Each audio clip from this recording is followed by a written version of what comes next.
let's start with describing your journey of what's brought you into the current role you're in at Deutsche Bank. Sure. My first role was at Coke. After university, I went to Natal University. I was there for 3 years, and then I got my first job at Coke as an HR officer. I was with Coke for about 3 years, and then I moved to Johannesburg. I worked for NBC in HR still for about 4 years. And then at Monsanto, which is a global biotechnology and seed company, for almost 6 years. And then I joined Deutsche. Yeah. Right. And you've joined in what capacity?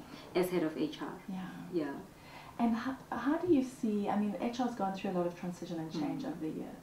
What do you see as, like, if HR gets 3 things right, what are those 3 things that it needs to get right?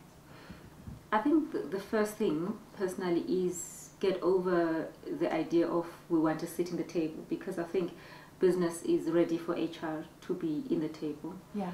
So it's beyond that argument, we want to sit. I think the issue is proving why, that seat needs to be there all the time. And I think the one thing personally I feel strongly about is understanding the organization that you work for, and showing a great passion, not only as an HR professional, but as a manager, as an employee of the organization, beyond HR.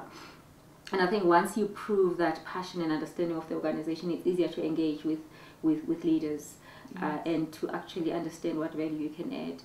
And I think another important factor is understanding the evolution of HR, because the people agenda has changed over the years. And the employees have changed as well in terms of what they demand and what they expect from organizations. So keeping up to date with the changes. And I think that the last part is just basic empathy.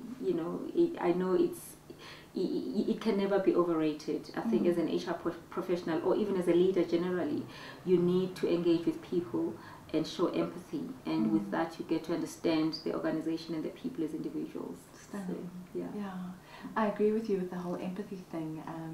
I was chatting to a gentleman who had been the Stanek CEO years ago. He's 75 now, so retired many years ago, and he carries great empathy and compassion. But I asked him the question of how was it in the workplace then to have that kind of character or strength and not be able to see it seen, because today we recognize it as a really valuable aspect of leadership.